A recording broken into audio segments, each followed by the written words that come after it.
दोस्तों, स्वागत है आपका मज़ेदार दुनिया में। ये दुनिया आपको इस दुनिया से दूर एक नई यात्रा पर ले जाएगी। वो यात्रा जो रहस्य और रोमांच से भरी होगी।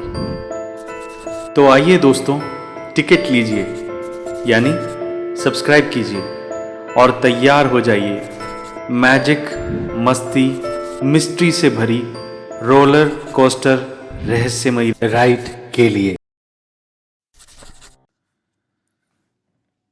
दोस्तों नमस्कार। आज शनिवार है और मैं हाजिर हूँ वायदे के मुताबिक अपने उपन्यास लाल ग्रहण की अगली किस्त के साथ। मैं आशा करता हूँ आपको अब तक की कहानी पसंद आई होगी, और जो लोग इस वीडियो को पहली बार सुन रहे हैं, मैं उनसे इल्तिजा करता हूँ कि वो एक बार जाकर पिछले वीडियो में पूरी कहानी सुने, ताकि उन्हें आगे की घटनाक्रम के बारे में ठीक से समझ आ पाए। आइए शुरू करते हैं लाल ग्रहण का दूसरा भाग। कहीं कहीं सिर्फ हाथ जमीन से निकलते थे, तो कहीं कुछ साए जमीन से आधे बाहर निकले होने पर जोर लगाकर हमारे शरीरों को जमीन में गाड़ने की कोशिश कर रहे थे।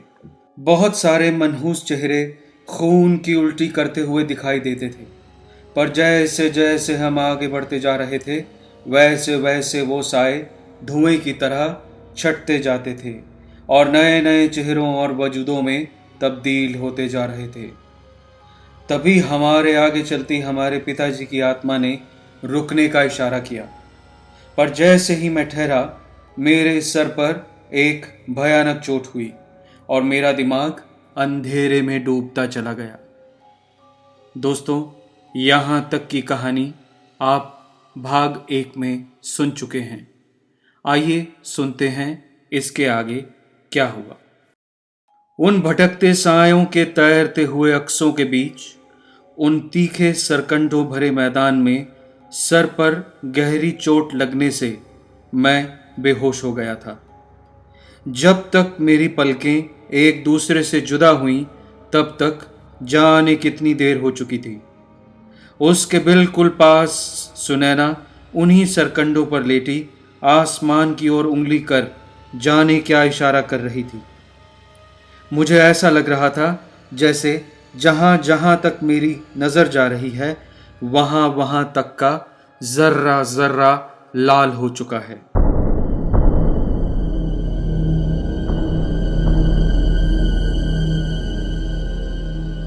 कौन जाने ये चांद से टपकते लहू का कारनामा था, या सर पर गहरी चोट लगने से मेरी आंखों में उतर आए लहू का जलवा। पर लहू की सुर्ख लाली ने मुझे चारों ओर से ढांक लिया था, यहाँ तक कि अपने खुद के हाथ पैर मुझे खून से सने लग रहे थे। चकराते हुए सर और कांपते बदन के साथ जब मैं किसी तरह बैठा और मैंने अपने पीछे देखा, तो पुलिस के 2 कांस्टेबल जमीन पर बेहोश पड़े थे। थोड़ी ही दूर पर मुझे पुलिस के कुछ और जवान एक बरगद के पेड़ के नीचे खड़े दिखाई दे रहे थे। एक पुलिस वाला जोर जोर से चिल्ला रहा था कि साहब, ये लौंडा इस लड़की को इतनी रात जाने इस वीराने में लेकर कहाँ जा रहा था। इन दोनों ने इसे रोकने की कोशिश की, तो इसे जैसे इनकी आवाज़ें सुनाई ही नहीं दे रही थी। जितना वो दोनों इसके पास जाते, जाने कैसे ये हवा में तैरता हुआ सा खुद ब खुद आगे चला जाता, और ये लड़की तो ऐसी बेसुध सी इसके पीछे चल रही थी जैसे इसे अपनी कोई होश ही ना हो। ऐसे में इसे रोकने के लिए एक भाई ने डंडा फेंक कर मारा, जो शायद इसके सर पर लगा, और इसके बाद ये बेहोश हो गया। पर इसके बेहोश होते ही जाने कैसे इन दोनों के पूरे बदन पर जैसे किसी जिन या भूत ने हमला बोल दिया था।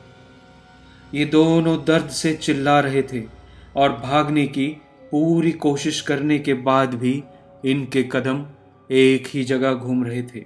इन दोनों पर शैतानी हमला हुआ देख मैं भी उल्टे पांव भागा और आप सबको बुलाने आ गया। पुलिस वालों को अपना ही साथी पागल हुआ सा दिख रहा था, पर जब तक बेहोश पड़े कांस्टेबलों को होश ना आता तब तक किसी भी तरह का फैसला करना शायद बेवकूफ़ी थी। अपने आस पास कुछ अजीब सी सरगोशियां उन पुलिस वालों को भी महसूस हो रही थीं। नतीजतन सभी के रोंगटे खड़े हो गए थे।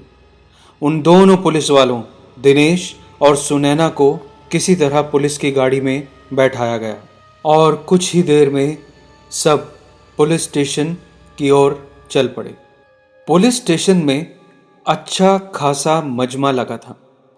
सब के सब बुरी तरह घबराए हुए से एक दूसरे का चेहरा देख रहे थे, पर सबसे ज्यादा खतरनाक शायद मेरा चेहरा ही लग रहा था, क्योंकि अपनी आंखों के सामने उतर आई लाली मुझे हर ओर महसूस हो रही थी। कुछ ऐसी जैसे किसी ने लाल शीशे वाला चश्मा मेरी आंखों पर चढ़ा दिया हो।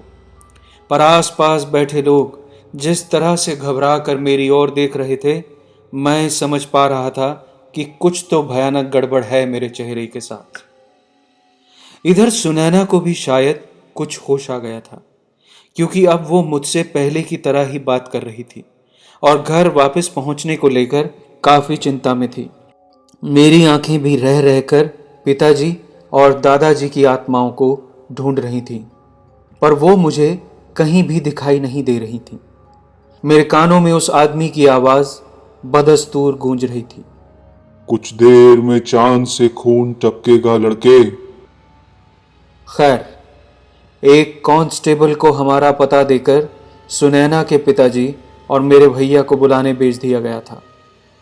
अब तक उन बेहोश पुलिस वालों को भी होश सा आ गया था और दोनों ने बताया कि जैसे ही उन्होंने मेरे सर पर डंडा फेंक कर मारा था, उसी वक्त उनके सर पर भी कुछ पत्थर जैसा आकर लगा था और किसी की गंदी गालियां उन्हें सुनाई पड़ी थी, पर वहां कोई दिखाई नहीं दिया था।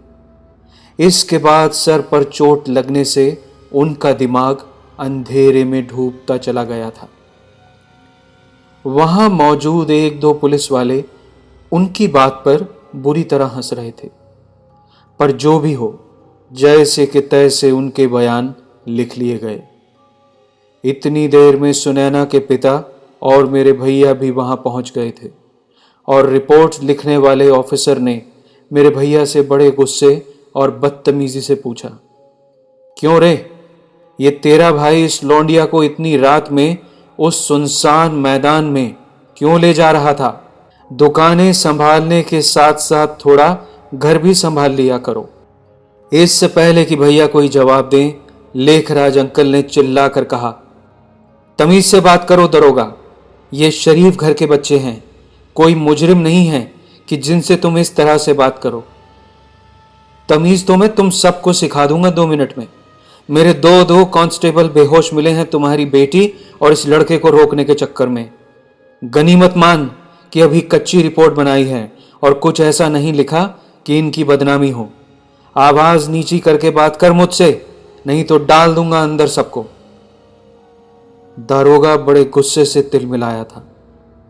देवू भैया घबराए हुए से दरोगा के सामने हाथ जोड़ने लगे और शांति की अपील करने लगे थे कि तभी सुनैना दीदी के मुंह से एक आवाज निकली, काला कलुआ काली रात, मैं जगाऊं आधी रात, सोए को जगा बैठे को उठा, मेरे पास ले आ।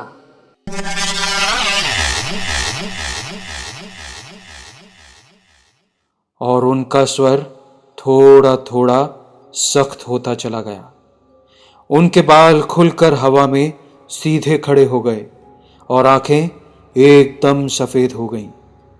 उनका शरीर धीरे से कुर्सी से उठ हवा में तैरने लगा और हवा में तैरते हुए धीरे धीरे स्टेशन से बाहर आने लगा। पहले लेडीज पुलिस और इसके बाद जेंट्स पुलिस वालों ने भी उन्हें पकड़ने की कोशिश की, पर सब के शरीर पर बुरी तरह मार पड़ने लगी। अपना जोर दिखाने के लिए दारोगा आगे आया पर उसके पैर वहीं के वहीं जम गए थे और चाहने पर भी जुबान खुल नहीं पा रही थी। दीदी के पिताजी उनके पीछे घबराए हुए से भाग रहे थे और देवू भैया भी मुझे संभालने की कोशिश करते हुए मुझे साथ लेकर दीदी के तैरते शरीर के पीछे चल पड़े थे। पर किसी की समझ में नहीं आ रहा था कि ये हो क्या रहा है।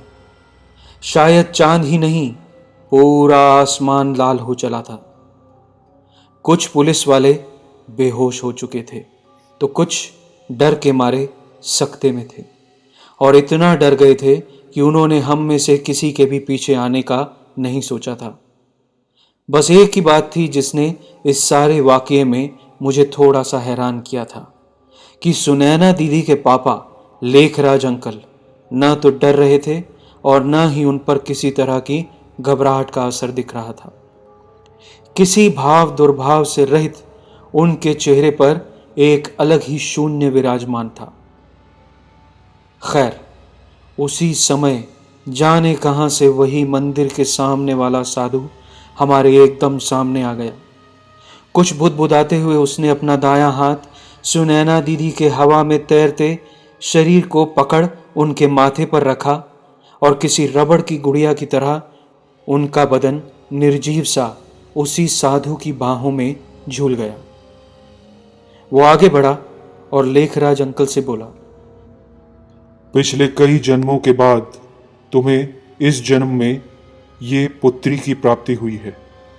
जाओ, इसे घर ले जाओ, आज की रात भारी है। और इसके साथ ही बिना किसी का कोई जवाब सुने वो वहां से गायब हो गया था। कुछ देर बाद हम सब घर पहुंच चुके थे। इस समय सुनैना दीदी के पास किसी महिला के रहने की जरूरत थी, इसलिए भैया और लेखराज अंकल ने उन्हें हमारी मां के पास ही रखना ठीक समझा। और इसके बाद लेखराज अंकल कुछ देर बाद वापस आने का बोलकर अपने घर चले गए थे। देवू भैया ने मेरी आंखें धुलवाईं और आंखों पर हल्की सी गीली पट्टी बांध मेरे कपड़े बदलवाकर मुझे सुला दिया था। सोने से पहले मैंने समय पूछा तो रात के 11 बजे थे। कुछ देर लेटे लेटे पहले तो मैं इस सारे वाकये के बारे में सोचता रहा, पर इसके कुछ देर बाद ही मेरा दिमाग अंधेरे में डूबता चला गया। जाने क्या वक्त रहा होगा कि कुछ देर बाद जाने कैसे मेरी नींद एक झटके से टूट सी गई थी।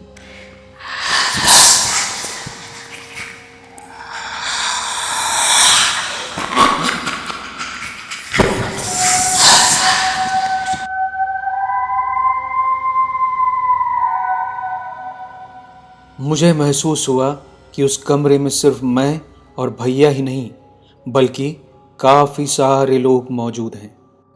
साथ ही कमरे में गुलाब की भीनी भीनी खुशबू भी फैली हुई थी।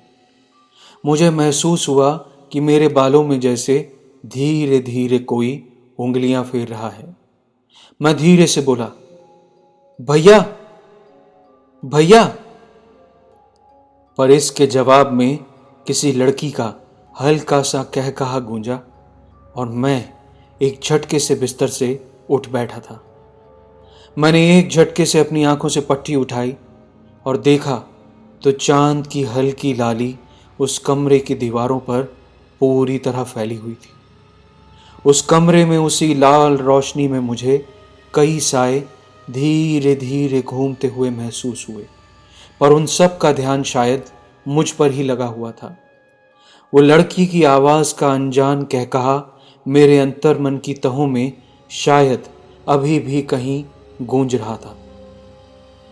तभी मुझे कहीं से कुछ लोगों के बात करने की आवाज सुनाई दी।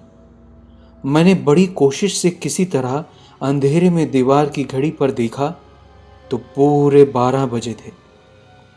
वो ग्रहण की लाल रात धीरे धीरे जवान हो रही थी। धीरे से बिस्तर से उठकर मैंने कमरे से बाहर आने की कोशिश की और बाहर अपने छोटे से आंगन में लगे 4 फुट के गेट से देखा तो 3 लोग वहां खड़े कुछ बात कर रहे थे। गौर से देखने पर दिखा कि वहां सुनैना दीदी के पापा लेखराज अंकल खड़े थे, पर बड़े अजीब से भेष में थे। उन्होंने एक धोती और एक गमछा पहना था और उनके हाथ में एक खोपड़ी थी, एक मानव खोपड़ी।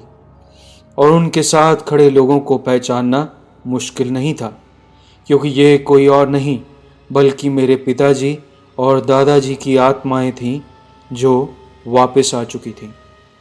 मेरे वहाँ पहुँचने की कोई ख़ास आहट नहीं हुई थी, पर फिर भी वहाँ पहुँचते ही उन सब की नज़रें मुझे देख रही थीं।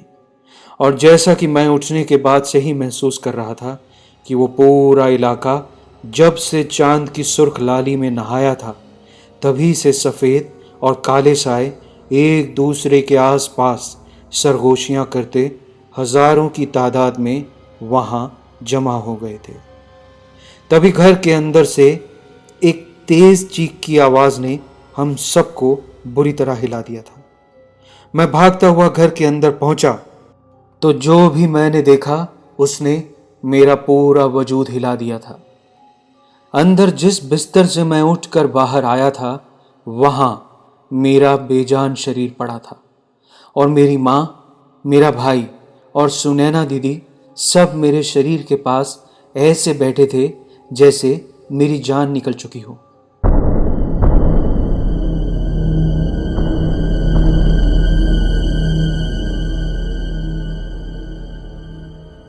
पर इस बात में शायद कुछ झूठ भी नहीं था। मेरी आत्मा मेरे शरीर से निकलकर बाहर खड़ी मेरे पूरे परिवार को विलाप करता देख रही थी। मुझे समझ नहीं आ रहा था कि ये मेरे साथ क्या हो रहा है। इसी दौरान मुझे फिर से कुछ सायों के चहकने की धीमी धीमी आवाजें सुनाई दे रही थीं।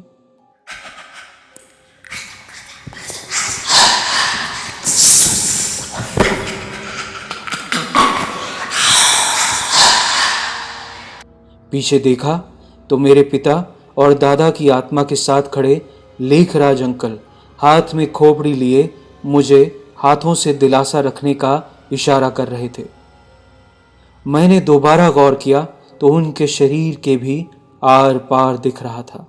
मतलब हो ना हो, या तो ये उनका सूक्ष्म शरीर था या उनकी भी मृत्यु हो चुकी थी और अब किसी वजह से उनकी आत्मा इस भयानक रात में एक इंसानी खोपड़ी लिए हमारे घर के बाहर खड़ी थी। अभी मैं ये सोच ही रहा था कि देवू भैया ने टेलीफोन का रिसीवर उठाकर हॉस्पिटल में एम्बुलेंस के लिए फ़ोन लगा दिया था।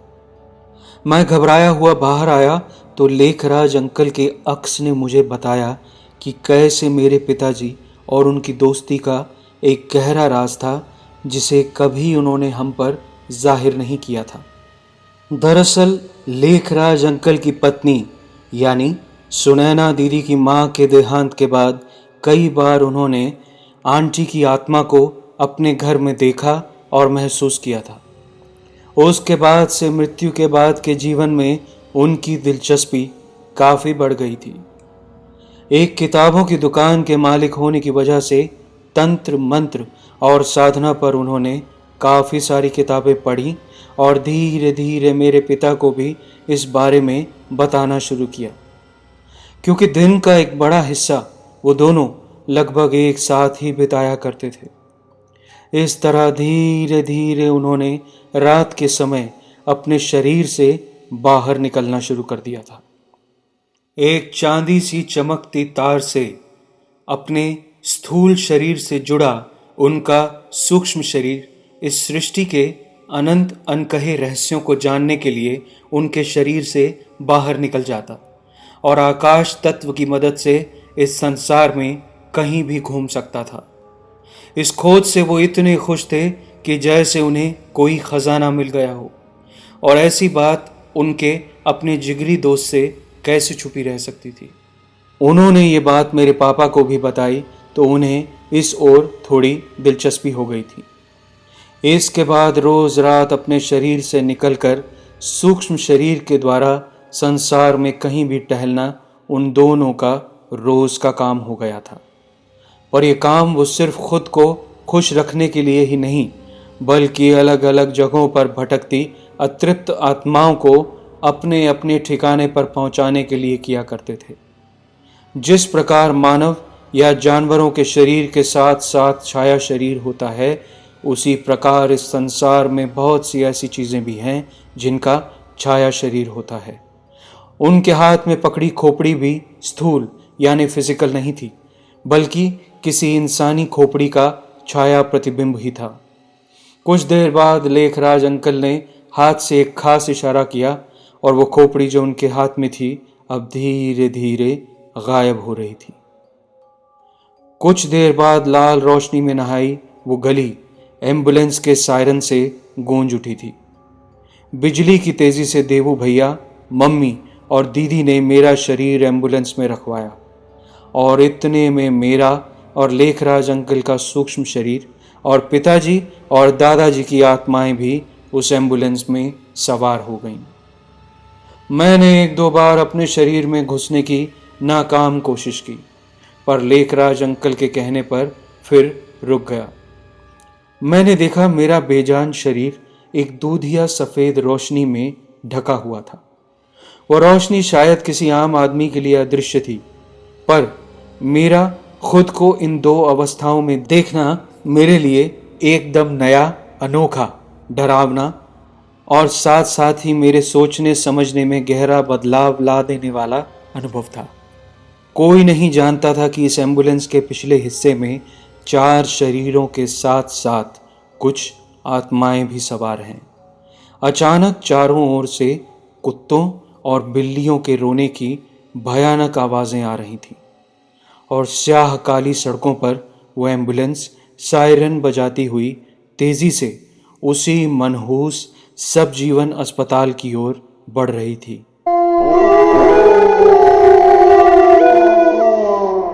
मैं देख पा रहा था कि एम्बुलेंस के पीछे पीछे हवा में तैरते हजारों साए हमारा पीछा कर रहे थे।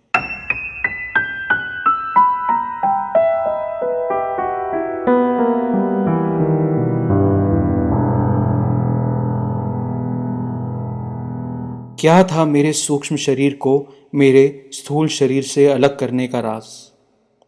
पिताजी और दादाजी की आत्माएं क्यों बार बार मेरे आसपास प्रकट हो रही थीं? उस रात सब जीवन हॉस्पिटल में और क्या क्या हादसे हमारा इंतजार कर रहे थे? जानने के लिए सुने लाल ग्रहण का तीसरा और आखिरी हिस्सा अगले शनिवार। तब तक के लिए मुझे आज्ञा दीजिए। धन्यवाद।